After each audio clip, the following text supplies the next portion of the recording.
Buenas noches y buenos días. En esta saga no puede faltar Tony Raful.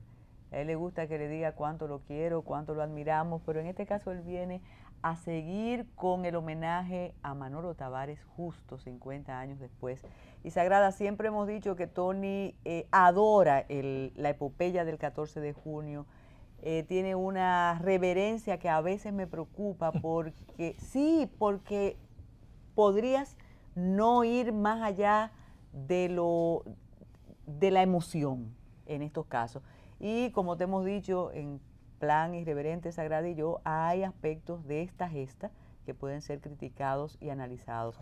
Hoy te toca a ti, Tony, en este Memoria para la Historia de Metrópolis, la figura de Manolo, y tanto Sagrada como yo te damos la bienvenida y tenemos mucha satisfacción. Gracias, para mí es un honor, Carmen, Sagrada, estar presente en este programa y sobre todo en la serie, ¿no? A la que ustedes han desarrollado sobre Manolo y el sacrificio de Manolo Tavares en el 63 por la constitucionalidad democrática. Y así que me siento honrado con haber sido invitado por ustedes. Siempre digo que, sobre todo frente a este público tan joven, el equipo técnico de aquí, ¿cómo tú le puedes enseñar quién es Manolo a estos jóvenes y entusiasmarlo con esa figura antes de hablar de su sacrificio, de la traición, de todo lo que ocurrió? Bueno, mira, lo primero es que hay que contextualizar la figura de Manolo para poderla entender. O sea, uno no puede abordar la figura del doctor Tavares Justo sin estudiar las condiciones en las que surgió como figura política, como líder político. Manolo encabezó el movimiento clandestino 14 de junio, que era un homenaje a los mártires y héroes de Constanza, Maimón y Estero Hondo, del 14 y 20 de junio de 1959. El movimiento clandestino 14 de junio incorporó a su programa, a las bases ideológicas de su existencia, el programa mínimo que trajeron los expedicionarios, que era un programa sumamente avanzado para la época. O sea, que planteaba reformas sociales, independencia política, reforma agraria, o sea, una serie de acciones políticas. Entonces, el movimiento clandestino, aunque fue develado tempranamente, agrupó, fue el único movimiento conspirativo en la era de Trujillo que fue a nivel nacional, o sea, que logró a nivel, en todas las provincias, en todos los municipios, el movimiento clandestino echó raíz. Sobre todo era una composición social heterogénea, o sea, habían oficinistas, estudiantes, profesionales, obreros, o sea, fue un movimiento interesante de resistencia al trujillato.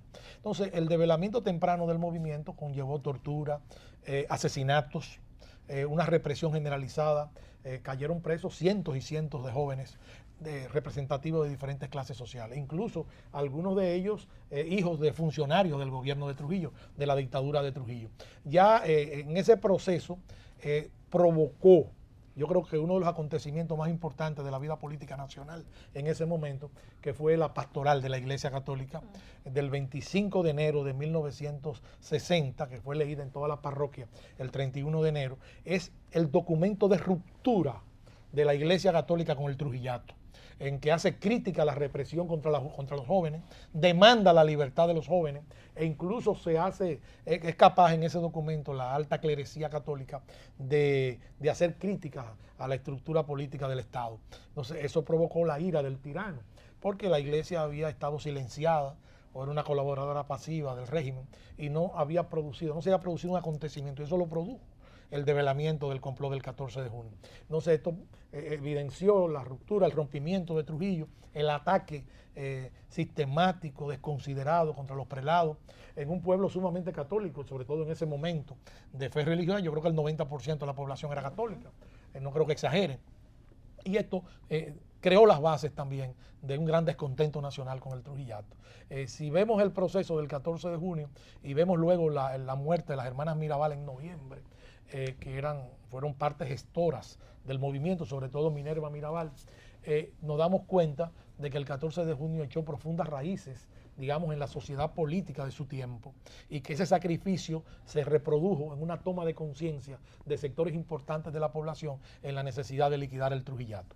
Dicen algunos de los que sobrevivieron al ajusticiamiento del tirano, o dijeron en sus testimonios, que uno de los elementos que posibilitó o que empujó con mayor determinación a los héroes del tiranicidio fue en realidad su reacción ante el asesinato de las Mirabal. Así que cuando murieron las Mirabal, ellos, si tenían alguna duda o tenían alguna vacilación, la despejaron sobre la base de que a ese monstruo que era Trujillo había que liquidarlo de alguna manera, porque ya empezaba a matar mujeres, y además mujeres con representación importante en la sociedad dominicana, como eran las hermanas Mirabal. Entonces, todo ese proceso está concatenado. O sea, yo no veo el ajusticiamiento, digamos, ajeno al proceso desencadenado por las expediciones armadas, las repatriaciones armadas del 14 y el 20 de junio del 59. Ahí empezó, ahí se inició, arrancó el proceso de liquidación del Trujillato. Por supuesto, fue una derrota militar que le proporcionó el Trujillato a los expedicionarios, pero los expedicionarios tuvieron una victoria moral. O sea, la victoria del Trujillato fue una victoria pírrica. O sea, en cuanto liquidaron a los expedicionarios, pero el mensaje llegó a la sociedad dominicana. Esa es una sociedad entumecida, una sociedad castrada, una sociedad donde no había libertad de pensamiento, donde no había libertad de movimiento.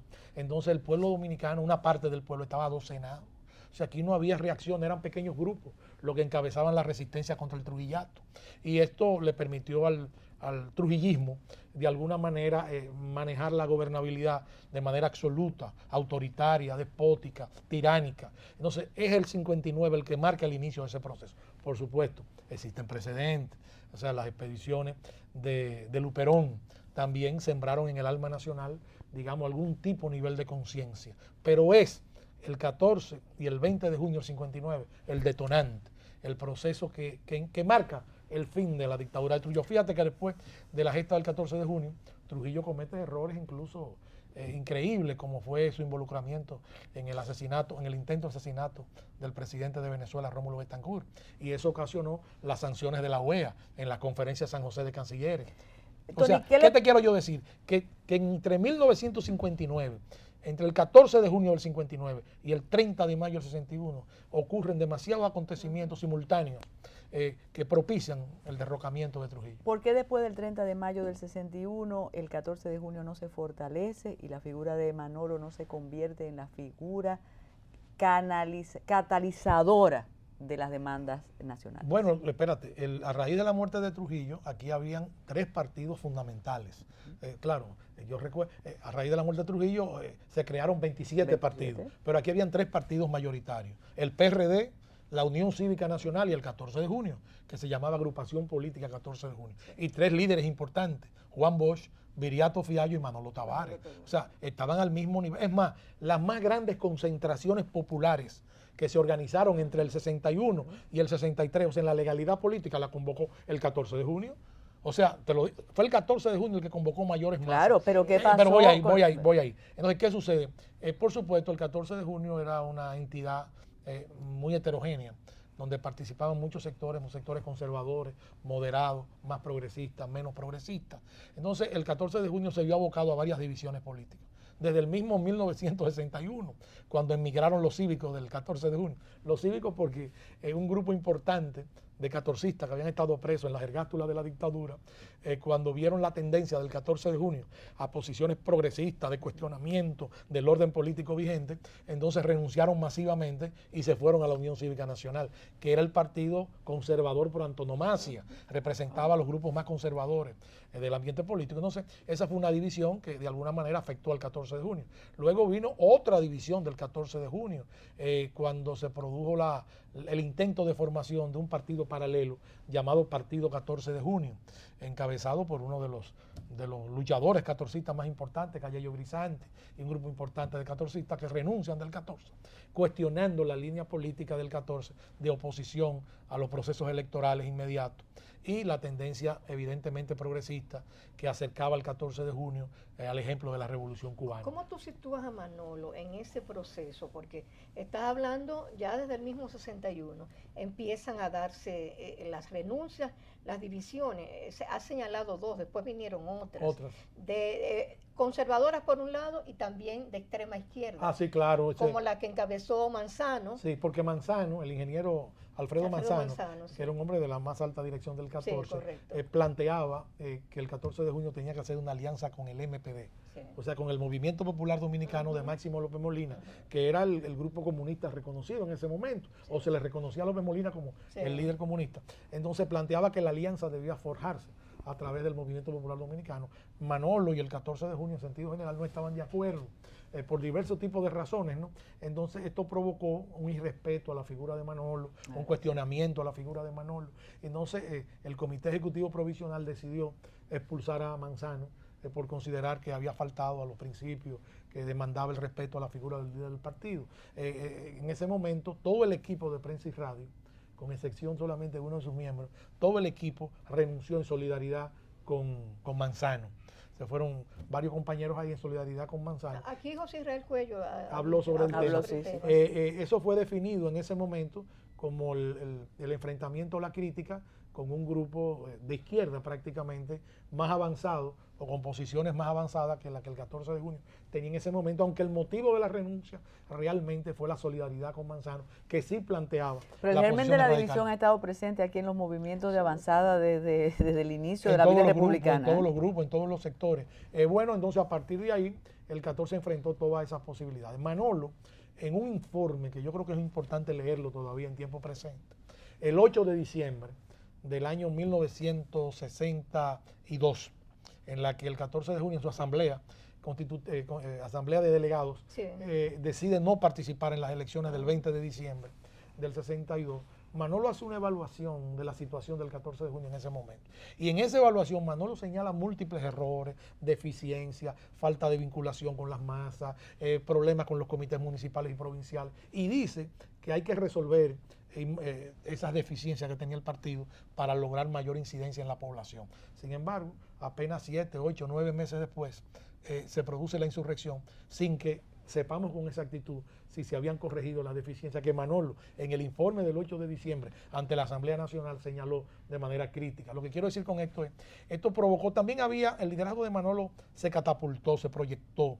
Yo diría que incluso en el gobierno de Bosch del 63, en los 7 meses, el partido político que más gente estaba inscribiendo, antes se inscribían, iban a los locales a inscribirse la gente. El partido político que más gente estaba inscribiendo era el 14 de junio en el Conde Esquina Otto. Estaba creciendo enormemente por la simpatía popular, por el desgaste natural que ya el PRD empezaba a presentar, por el desencanto con la Unión Cívica Nacional, que se evidenciaba como un grupo de derecha muy conservador. Entonces el 14 de junio estaba floreciendo. El liderazgo de Manolo ¿Cuál es tu era muy respetado. evaluación de la no adscripción del 14 a la propuesta de Bosch? A la propuesta de Bosch. Al proyecto del PRD. Bueno, no, porque había una diferenciación. El 14 de junio planteaba como tarea importante de diferenciación que sin destrujillizar las Fuerzas Armadas y la policía no se podía ni siquiera participar en elecciones, porque el hecho de que estaban contaminados las estructuras del Estado impedía la celebración de elecciones realmente libres, y que además, en caso de que resultara favorecido, digamos, un candidato de carácter democrático, no tardaría en ser derrocado con esas estructuras vigentes. O sea, el concepto, que yo lo he dicho varias veces, desde el punto de vista histórico es correcto, porque finalmente fue derrocado a los 7 meses por las viejas estructuras que no fueron modificadas. Bosch no pudo hacer cambios, no hizo cambios en las Fuerzas Armadas y en la policía. No. Es más, el jefe de la Policía Nacional era un jefe vitalicio. Y el jefe de las Fuerzas Armadas lo traicionó. Y el jefe de las Fuerzas Armadas lo traicionó, toda la estructura de mando. Sí. Incluso Bosch no pudo colocar ni siquiera a los militares allegados. No pudo colocar a Fernández Domínguez al frente de las Fuerzas Armadas o al frente de regimientos importantes para salvaguardar la institucionalidad democrática. Tenemos que hacer una pausa, Tony, y regresamos con las escarpadas montañas de Quisqueya.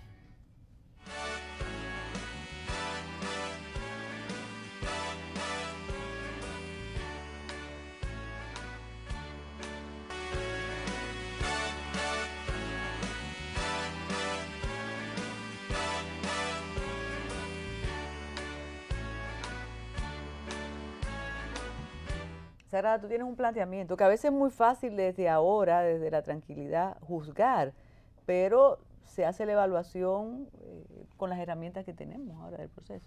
Sí, definitivamente. La verdad es que estamos hablando 50 años después, sí. Que nosotros no pensábamos, los que vivíamos y éramos muy jóvenes en ese entonces, no pensábamos igual a como pensamos hoy, imposible. Pero yo decía, e insisto, en situar a Manolo Tavares en el contexto de estas luchas internas que iban desde conservadoras, progresistas, hasta radicales de izquierda. ¿Y cuál era su intención? Incluso su vínculo con la infraestructura. Mira, yo creo que es importante determinar, porque hay gente que lo sitúa fuera de la infraestructura, que nunca fue así. Hay gente que dice que a él lo llevaron, No, que lo no, empujaron. no. Entonces sería como bueno. Sí, vamos a abundar eso. Lo primero es que el 14 de junio definió, digamos, su estrategia política, la Revolución de Liberación Nacional. En ese entonces, la Revolución de Liberación Nacional significaba un gobierno avanzado, de izquierda, democrática, amplio, de participación popular, de reformas sociales y de enfrentamiento con la dominación norteamericana. O sea, ese era más o menos el planteamiento general de la llamada Revolución de Liberación Nacional. Pero Manolo entendió siempre que el proceso de conquista de la Revolución de Liberación Nacional pasaba por un proceso democrático de desarrollo, crecimiento de las ideas y fortalecimiento del partido. El golpe de Estado interrumpe ese proceso, o sea, prácticamente troncha el desarrollo del 14 de junio. Entonces, el 14 de junio, que había advertido a través de Manolo que se interrumpía en el proceso pacífico de la lucha del pueblo dominicano, el 14 de junio sabía dónde estaban las escarpadas montañas de Quisqueya y a ellas irían, bueno, todo aquel planteamiento que conocemos para mantener la antorcha de la libertad, el espíritu de la revolución. El 14 de junio, que se había comprometido históricamente, yo pienso que nunca se percató de la inminencia de un golpe de Estado posterior al gobierno de Bosch, por lo menos tan rápido como fue el golpe de Estado. No estaba preparado. ¿Y tú crees que esas estrategias se analizaban? Porque siempre hablamos de Manolo. Sí. Manolo, ¿tú crees que eso se discutía en el 14? No, fíjate, uno de los problemas básicos es que el 14 de junio prácticamente la infraestructura suplanta al Comité Ejecutivo Provisional. O sea, la estructura pasa a ser el órgano de dirección real, ejecutivo, mientras que el Comité Ejecutivo Provisional ni se reúne, que era una de las quejas que lograron hacer algunos catorcistas que se quejaban y que terminaron incluso separados del partido, como fue Carvajal Martínez, Fafa Tavera, Juan B. Mejía. Un grupo numeroso, sí. Jimmy Durán. Bueno, parte de ellos se fueron incluso a Cuba. Hugo Toyo, porque entraron en contradicción con el poder de la infraestructura. La infraestructura se crea. Un organismo paralelo. Pero con la finalidad de preparar el 14 de junio ante una eventualidad de un golpe militar. O sea, ellos entendían que si se daba un golpe militar, el 14 de junio tenía que resistirlo y tenía que encabezar la lucha del pueblo dominicano contra los golpistas. Por eso, en la proclama de Manolo, cuando se va a las montañas, Manolo, de manera taxativa, explica claramente que la lucha es por el retorno a la constitucionalidad, postergando la estrategia de la Revolución de Liberación Nacional. Ahora, por supuesto, si el proceso de lucha por la constitucionalidad se profundizaba y avanzaba, ¿entiendes? Entonces, bueno, lucharían por la Revolución de Liberación Nacional. O sea, lo que te quiero decir es que Manolo estaba muy claro en que la lucha era por el retorno a la constitucionalidad. Ahora bien, la infraestructura, y ahí quizás sea el aspecto crítico del proceso, yo creo que no estaba en condiciones, no fue sincera en el proceso de evaluar las condiciones posibles para producir el levantamiento. Sobre todo después del asesinato de Kennedy, el magnicidio de Kennedy el 22 de noviembre. Yo he citado mucho, y Sagrada estuvo presente recientemente en una tertulia que hicimos, que Benjamín Ramos, el doctor Benjamín Ramos, un reconocido médico muy prestigioso, que era asesor de Manolo y que venía de las luchas del Partido Socialista Popular del 46, le plantea a Manolo que el mismo día de la muerte de Kennedy, al otro día, que hay que suspender el alzamiento. Dice que hay que suspenderlo porque la muerte de Kennedy cambia totalmente la correlación de fuerza. A partir de este momento se consolida el triunvirato, lo van a reconocer al triunvirato.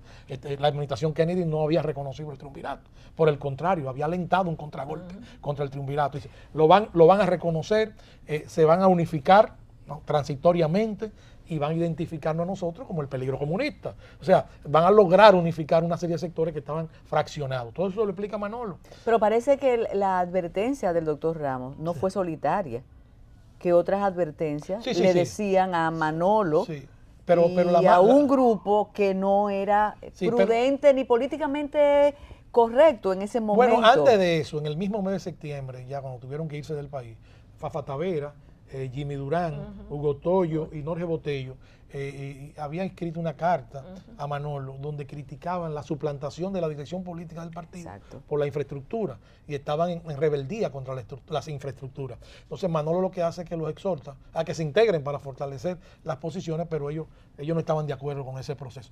Ellos fueron acusados de pacifistas, ese era el título peyorativo, pero ellos no eran pacifistas. Tony, vamos a la montaña. ¿Quiénes estaban preparados para resistir la llegada a la montaña y la guerrilla? ¿Quiénes? ¿Cuáles? Muy pocos compañeros. Exacto. Lo que sucede es que eso no fue visualizado ni fue planteado como una lucha prolongada en las montañas, que es algo que podríamos discutirlo más ampliamente con algunos de los participantes. Nunca fue visto como una insurrección para durar meses en la montaña luchando contra el ejército. En lo que esa insurrección fue vista como un grito de protesta. No era Sierra Maestra. No, eso fue concebido incluso con la finalidad. Aunque inspirada en la Sierra Maestra. Pero No, el ejemplo. Claro, la Revolución Cubana era el gran ejemplo. Pero ese alzamiento se dio con la finalidad de desatar acontecimientos y movilizaciones en las ciudades, incluso... ¿Que no desató? Que no desató, incluso estimular grupos militares que estaban conspirando, que el 14 de junio pensó que en la medida en que ellos tomaran la vanguardia, o que se tomara la vanguardia política militar, eso iba a arrastrar movimientos contra el triunvirato. Eso no se produjo porque la muerte de Kennedy cambió esa correlación. Entonces, la insurrección no provocó eso. El propio Rafael Pérez Modesto, que era guerrillero, reveló, no sé si habló de eso aquí, que Polo Rodríguez le confesó que en cualquier momento bajaba de la montaña para negociar el nuevo gobierno provisional. Un contragolpe. O sea, incluso yo cito en el libro que en la cartita que le manda Manolo a Elsa Justo, su prima, hay una frase muy sintomática. Mándame el abrigo de Papi Viña que se me quedó. Y no te preocupes, que muy pronto estaremos juntos. Esas no son palabras de alguien que va a estar en la montaña mucho tiempo. O sea, y hay otros testimonios de conversaciones de Manolo en ese sentido. O sea, era concebido como ese proceso. Lamentablemente, los resultados fueron negativos y ocurrió la tragedia. Entonces, yo lo que pienso es que quizás sea el momento de un gran debate nacional, para recomponer históricamente el proceso, para discutir las responsabilidades políticas históricas del alzamiento, no la validez del alzamiento, porque siempre la resistencia contra la opresión es legítima. O sea, siempre está sustentada sobre una base política, válida. Eso no lo cuestionamos. La insurrección siempre es una respuesta a la opresión. El problema es cuándo se produce y cómo se produce, y para no devenir en tragedia. O sea, siempre se debe producir en condiciones favorables, en condiciones que posibiliten la victoria. Sobre todo porque la muerte de Manolo fue un golpe contundente al movimiento progresista dominicano. No se produjo jamás un líder como Manolo. O sea, se perdió con Manolo. ¿Por qué se entrega Manolo? Bueno, por dos razones. Primero, porque todos los otros frentes, habían 6 frentes, todos los otros frentes habían sido liquidados. Solo quedaba el frente Enrique Jiménez Moyan, así se llamaba, que operaba en la cordillera central, en el Parque J. Armando Bermúdez, o en los alrededores del Parque J. Armando Bermúdez. El único frente que quedaba era el de él. O sea, ya la idea, como había sido coordinada, aparte de que había fracasado el proceso como se había visto en términos inmediatos. Entonces, lógicamente, se plantea una decisión. Si se entregan a las autoridades, el triunviro Manuel Enrique Tavares Espaillá hizo un discurso público el 18 de diciembre y los llamó a entregarse, diciéndole que el último foco que quedaba era el foco de San José de las Matas, así se llamaba por la proximidad. Entonces, que él le daba garantía a los guerrilleros, a ese foco, de que se entregaran, que se le iba a respetar, utilizó la palabra, religiosamente sus vidas. ¿Y qué pasó? Entonces, perdón, Tony, Manolo nunca estuvo de acuerdo con la entrega. No, ahí vamos. ¿Qué pasó? ¿Por qué decides? Bueno, porque Manolo tenía la tesis ante la situación de no entregarse y trasladarse, porque la mayoría de los compañeros estaban en condiciones físicas, indispuestos para mantenerse en el monte. Entonces él planteaba salir de esa zona, trasladarse con un pequeño grupo a una zona, de mayor concentración humana y productividad, como eran lomas aledañas a San Francisco de Macorís. Esa era más o menos la idea de Manolo, y tratar de recomponer, la estructura de resistencia. Esa era la idea en principio de Manolo, mientras los otros compañeros bajaban y se restablecían físicamente. Entonces, en medio de ese proceso, Manolo era opuesto a la entrega, o sea, evidentemente no estaba de acuerdo con la entrega, pero cometió el error de hacer una asamblea en la montaña, o una reunión masiva de todos los guerrilleros, y sometieron a votación si se entregaban o no, acogiéndose a las garantías de Tavares Espaillá. Entonces, en esa votación... Espérate, lo sabemos, porque aquí estuvieron participantes. Sí, pero ¿cómo se entera Manolo de esa oferta del triunvirato? Por el radio. Por el radio. Por el radio. ¿Por qué la cree y por qué lo asume? Bueno, porque hay un asunto que sucedió, un incidente que sucedió. El día 18, 4 compañeros designados por la guerrilla, sobre la base de explorar, de buscar abastecimiento o de restablecer contactos Chanchano, dirigentes. Fidelio. Exacto. Perdona, Tony, Monchi. por eso hablaba de situar, porque hay que situar responsabilidades históricas. Yo no soy fiscal de ninguno de estos compañeros, No. entiendo los contextos, pero por ejemplo, ese hecho y esa decisión de salir esos 4 compañeros, encabezados por el comandante de ese frente, que era Fidelio Despradel, Chanchano, el de operaciones, el Guajiro, que era el guía, el que conocía el terreno, y Bermúdez, que era la persona de prestigio en esa zona. Yo todavía, tú dirás, bueno, no es 50 años después, 100 años después, no la voy a entender nunca, porque dejan a Manolo con vamos a llamarle, los que estaban menos capacitados en términos físicos, su estado de salud. La mejor arma se la lleva Fidelio Despradel, se lleva el guía, va el comandante y bueno. O sea, eso trajo además el aviso, según tú relatas en tu libro, el aviso a las tropas del ejército de que ellos no estaban por rendirse y que no, exactamente. No, Entonces, bueno, no estaba ubicado ese. No. Bueno, el asunto es el siguiente, incluso las tropas lo estaban buscando en unas lomas que le decían los platicos, que estaba lejísimo del lugar. Entonces, al ser detectado esta misión, el Guajiro, el Guajiro, Chanchano y Fidelio. Y Alfredo Peralta Michel, Alfredito, sí, que era parte del grupo. Ellos, porque la propuesta fue que era necesario conseguir reabastecimiento y restablecer, lo cual era correcto, porque la guerrilla estaba aislada, no restablecía contacto, no se sabía, los otros frentes habían caído. La idea fue correcta. Lo que hubo fue una discusión de si era prudente, digamos, que fuera ese grupo el que encabezara la exploración. Tenía que volver. La idea era, o la justificación era, que tenía que ser el grupo más fuerte porque tenía que regresar casi de inmediato. O sea, tenía que ser un grupo ágil que estuviera en condiciones. Estoy hablando del argumento. Y eso fue una decisión tomada en grupo allá arriba. Esa fue una discusión discutida. Hubo contradicciones y hubo gente que se opuso. Pero esa era la idea, que era el grupo de mayor fortaleza, de mayor disponibilidad, que podía bajar, hacer los contactos y subir, digamos, en términos parecidos. Una porque locura visto desde ahora. Bueno, desde ahora. Sí. Pero en ese momento esa fue la tesis. Pero ocurre una tragedia. Y es que pero esa tragedia tú la vas a explicar cuando regresemos.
Continuamos con este análisis, evaluación y reconocimiento a la figura de Manolo Tavares justo 50 años después y con la participación de Tony Jaraful.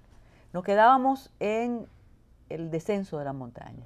Sí, bueno, se produce un incidente trágico y es que esta comisión de guerrilleros baja por la carreterita, la inconclusa carretera San José de las Matas, baja en busca, explorando el terreno. Y de repente el guajiro le dice a los compañeros que él está perdido, que él no sabe dónde están. O sea, se suponía que el guajiro que había estado era el en que esa conocía zona, mejor era el el que terreno. conocía Increíble. y se sabía. Entonces al guajiro persistir en que no sabía dónde estaban, que no sabía por dónde iban a ir. Entonces ellos toman la decisión, o se toma la decisión en conjunto, de que el guajiro, que era desde el punto de vista físico el que tenía mayor parentesco, digamos, con los campesinos de la zona, sí. fuera a una bodega, a un colmadito, ¿no? Imagínense un colmadito en Manacla o en diferencia, y entrara y preguntara o se enterara dónde estaba, pero que fingiera ser un campesino, que comprara salchichón, una botella de ron, ese tipo de cosas, ¿no?, de consumo. Y efectivamente localizan un colmadito donde están oyendo un juego de pelota, varias personas, y ahí bebiendo, y entonces él entra, ¿no?, con una camisa, por supuesto, no la verde olivo, se cambia la camisa, el guajiro, y todo, y entra al lugar, y cuando entra al lugar, pide, ellos estaban incluso, la luz era de una Lámpara de gas. una lámpara, sí. ¿Qué es? Y entonces entra. Humeadora. Humeadora, esa era la palabra. Humeadora. Sí, entonces pide algo ahí tomar. Ellos se dan cuenta, porque él empieza a preguntar al guajiro, más o menos. Ellos se dan cuenta que el hombre es un extraño, y entonces agarran al guajiro y lo amarran. Y lo amarran. Cuando el guajiro lo están amarrando, el guajiro grita para que lo vayan a socorrer. Entonces ahí entran el grupo, Fidel y los otros, a socorrer al guajiro. Pero cuando ellos ven el grupo que viene, cierran la puerta del colmadito con el guajiro adentro. Entonces se le da una patada a la puerta, se abre, ellos apagan las humeadoras en oscuridad, ¿entiendes? Alguien que está ahí, uno de los que está al frente del asunto, que intenta disparar, entonces cae, muere como consecuencia, ¿no?, de la respuesta que se le da en la toma del colmado, y liberan al guajiro. Pero cuando lo liberan al guajiro, es que se dan cuenta de que uno de los que estaban allí lo había apuñalado, le había clavado un puñal en el estómago, tenía los intestinos afuera. Y aún así se lo llevan, ¿no? Pero no pueden seguir con el guajiro y tienen que abandonarlo, digamos, en el camino. Me contaban los compañeros que el guajiro pedía que no lo abandonaran, pero no había posibilidad de seguir con el guajiro, se estaba muriendo. Después llegó la tropa del ejército casi de inmediato y lo acabaron de matar. Entonces ellos se refugiaron. Ahí Ese es un detalle, no, espérate, porque este es uno de los episodios que uno lo escucha 20 veces y vuelve a quererlo hacer de nuevo y distinto. ¿Por qué llegan los militares tan rápido? Bueno, ¿las personas del colmado fueron a avisarle o eran colaboradores? Es que los militares no estaban tan lejos, porque había un campamento militar en Manaclas. El campamento militar en Manacla. Lo que pasa es que la persecución de los guerrilleros estaba muy lejos. O sea, de ahí partían a perseguir a los guerrilleros en la loma de los Platicos, que así se llama, que estaba bastante lejos del lugar. Ellos no suponían ni por asomo que la guerrilla estuviese ya rondando tan cerca. Entonces estaban allí mismo, cerca, digamos, el centro de operaciones de la guardia de los militares. Entonces llegan casi de inmediato. Entonces eso lo pone en alerta. Y entonces el comando, la fuerza militar que estaba en los Platicos buscando a los guerrilleros, lejísimos, recibe la comunicación de que la gente está por aquí. Entonces regresa todo el contingente y abandona los Platicos, que estaba bastante lejos. O sea que incluso en el caso hipotético de que no se hubiese producido ese incidente y Manolo hubiese bajado, yo creo que llega hasta el mismo pueblo a entregarse. Pero entonces, ¿por qué ya? Es hipotético, pero no había ninguna resistencia. Claro, ninguna. Entonces, Con ahí es que el ellos mandan una incidente, emboscada. ¿por qué entonces ubican al grupo que estaba más arriba? Bueno, porque los interrogan, le preguntan. No. Lo que sucede es que los tres restantes del grupo logran escabullirse, se esconden en los matorrales y logran salir de la zona al otro día, ¿no? Logran salir de la zona al otro día, no son apresados de inmediato, pero ya ellos están enterados. Entonces la información que tienen es, por aquí anduvo un grupo, por aquí están los otros, y vinieron de la loma, bajaron de esta montaña, porque cuando agarran al guajiro, ellos lo dejan a la entrada de la carretera, de la loma, ¿no? Y entonces ahí mandan una emboscada para colocarla digamos, en lo alto de la cordillera, suponiendo que los guerrilleros están por allí. O sea, ellos no saben que es Manolo o no es Manolo, simplemente que hay movimiento de guerrilleros en la zona. A mí me dijo un alto oficial que está vivo, que era de los responsables, no estuvo en el lugar de los hechos, pero tenía la responsabilidad militar de los militares que estaban allí destacados. Me dijo que el incidente de la bodega es lo que delata la presencia de los guerrilleros y ponen alerta a los militares para atender la emboscada. Y dice, incluso el hecho de que hubo un acto de sangre, claro, eso yo pienso que es una justificación tardía, pero el hecho de que mataran a uno de los que habían apresado al Guajiro, que era un parapolicial, un colaborador de las Fuerzas Armadas, un informante, nos dio a nosotros la idea de que la guerrilla no estaba en planes de rendición, sino que estaba en planes activos y estaba combatiendo.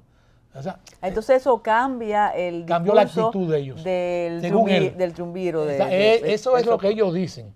Eso es lo que ellos dicen como justificación. Pero después que el triunviro dio el discurso, debió haber un mandato en relación con ese discurso y bajar esa orden. Entonces ellos suben a matar a Manolo, ¿tú crees? Ellos suben a poner emboscadas. Ellos ponen una emboscada en la montaña, cerca, en el lugar donde matan a Manolo, lógicamente, en la carretera. Ellos ponen una emboscada en la carretera.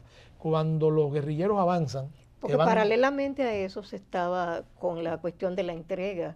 Bueno, la discusión de la entrega, José Daniel Ariza, seguro contó aquí. Estamos en dos planos, como las películas, ahora vamos al otro sitio. José Daniel Ariza seguro comentó aquí que él había convencido a Manolo de que no se entregara la noche anterior, o sea, el 20 de diciembre, y que luego Manolo cambia de posición porque hay una discusión y surge la tesis de que el líder preserva la vida del grupo y el grupo preserva la vida del líder, en el sentido de que no era verdad que iban a fusilar 20 y pico de combatientes juntos, en un momento de rendición, mientras que por separado lo podían matar a todos, mientras que el grupo la idea psicológicamente, responde a un esquema de posibilidades, o sea, 20 hombres que te rinden, 22 hombres que se rinden, que luego se reducen a 14, 22 hombres que se rinden de súbito, y es un poco difícil pensar que lo van a fusilar a los 23, a los 22. Pero con una mentalidad cavernaria y trujillista. Exactamente, eso es lo más fácil y lo normal. Pero esa era la tesis. Y esa tesis, a mi modo de ver,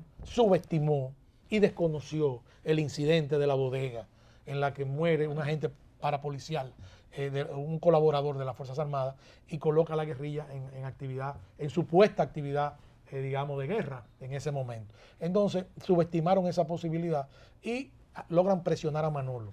Lo que me dijo Joséito Crespo es que en el medio de las discusiones, ese grupo le señaló a Manolo que él era el responsable de todos ellos, ¿entiendes? Y que no podía separarse del conjunto del grupo, ni abandonar el grupo. Y Manolo asumió porque parte de gente que estaba allí por Manolo, como era su cuñado, como eran personas allegadas a Manolo, estaban en condiciones muy deplorables para seguir activos. Entonces hay una decisión dolorosa, triste, e incluso la despedida con los guerrilleros que sobreviven es sumamente elocuente, por los testimonios que hemos tenido. Entonces se produce el descenso de los guerrilleros. El descenso de los guerrilleros, se toma una decisión sabia en ese momento, y es designar una comisión de 4 compañeros que vayan adelante para que no se produzca el encuentro con Manolo para evitar precisamente el fusilamiento. Es una comisión de rendición. Y ahí también se escogen a los más fuertes. Emilio Cordero, Monchi, el chofer de Manolo, que lo acompañó en la montaña, Alfredito Peralta Michel y otro compañero más, que son los que son... y León Tesco Michel, primo de Emilio Cordero. Claro. Entonces son ellos los que van adelante, incluso iban entonando el himno del 14, porque esto me lo contó un campesino, que fue con el que ellos se encontraron en el momento en que toman la decisión de bajar de la montaña, que estaba vivo. Yo no sé si está vivo todavía, pero yo tengo el testimonio de él. Y él acompañó a esa comisión hasta cierto punto, ¿no? Confiados estaban. Iban cantando el himno del 14, dando ánimo, ¿no? Y mientras Manolo venía detrás. Con banderas blancas. Sí, Manolo venía detrás, venían en una etapa de rendición. Entonces, cuando... Un momento, tenemos que hacer una pausa. Este es uno de los episodios más lamentables, más patéticos y de traición que recuerda la historia reciente. Y cobarde. Cobarde.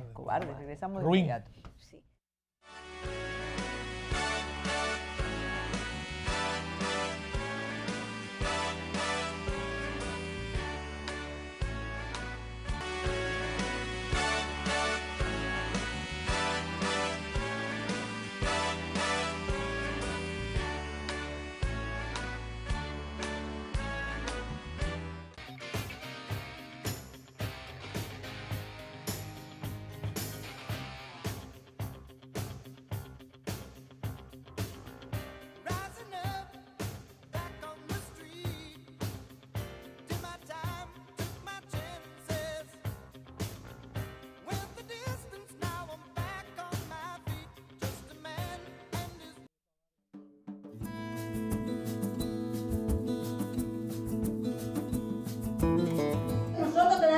a Cabral, o si no Barahona. Y a veces se pone un paciente para no había tiempo de sacarlo. Se moría a veces por el camino también. Más de 80 millones de pesos invertidos.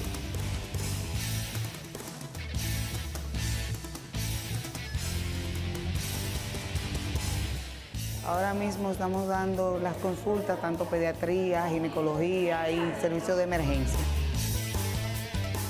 De laboratorio, imágenes, rayos X, sonografía, electrocardiografía. Tenemos un quirófano expulsivo. Tenemos habilitado 20 camas, lámparas de calor para los niños, incubadoras, camitas. Entonces se lo van a medicar la dosis y la cantidad de peso. Este hospital le va a traer muchísima más paz y tranquilidad a la comunidad. Acercando los servicios de salud a la gente. Aquí uno sí ahorra el pasaje en algo. 300 pesos, 400, hasta 500, pero aquí mismo uno no tiene que pagar nada.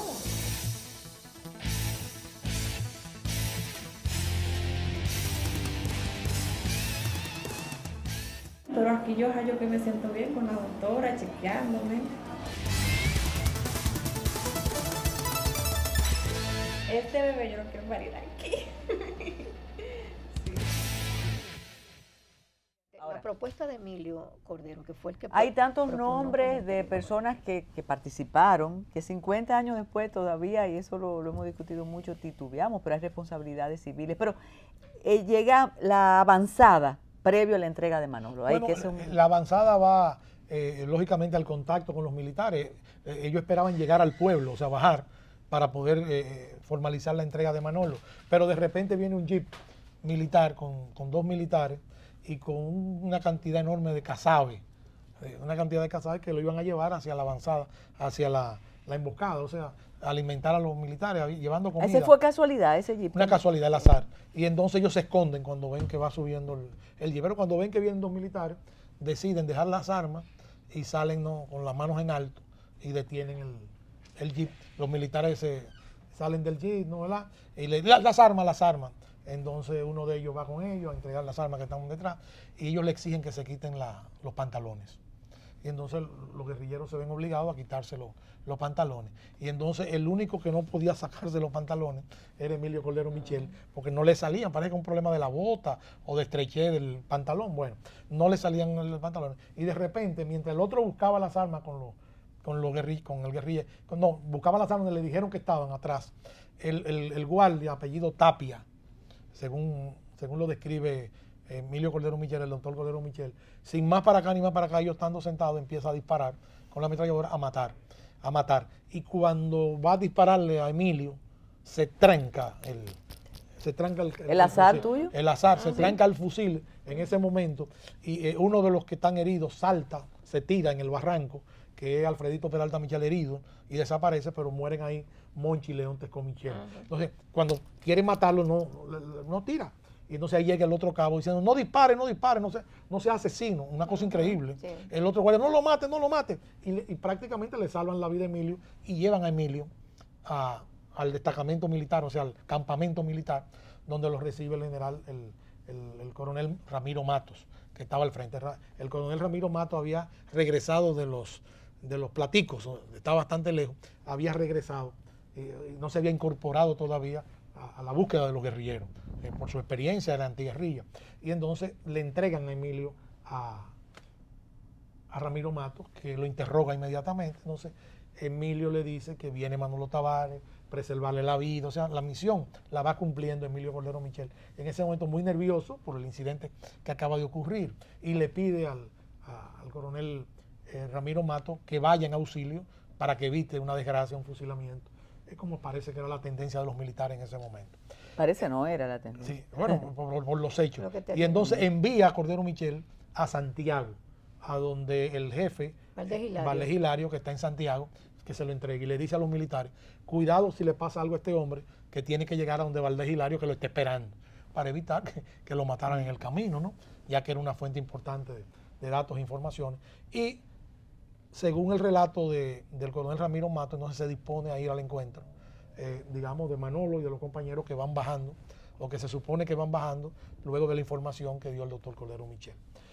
El testimonio del coronel Ramiro Matos es el siguiente, que él no se había montado todavía en el jeep para ir hacia la montaña cuando oyó descarga de fusilería lejos en la montaña, y que él supone que en ese momento, de acuerdo a su versión, estaban cayendo en la emboscada Manolo Tavares y sus compañeros, en este caso fusilados. Entonces, Ramiro no estaba en el lugar donde asesinan a Manolo. No, la patrulla estaba encabezada por un militar que estaba al frente, a un militar que es quien encabeza la patrulla.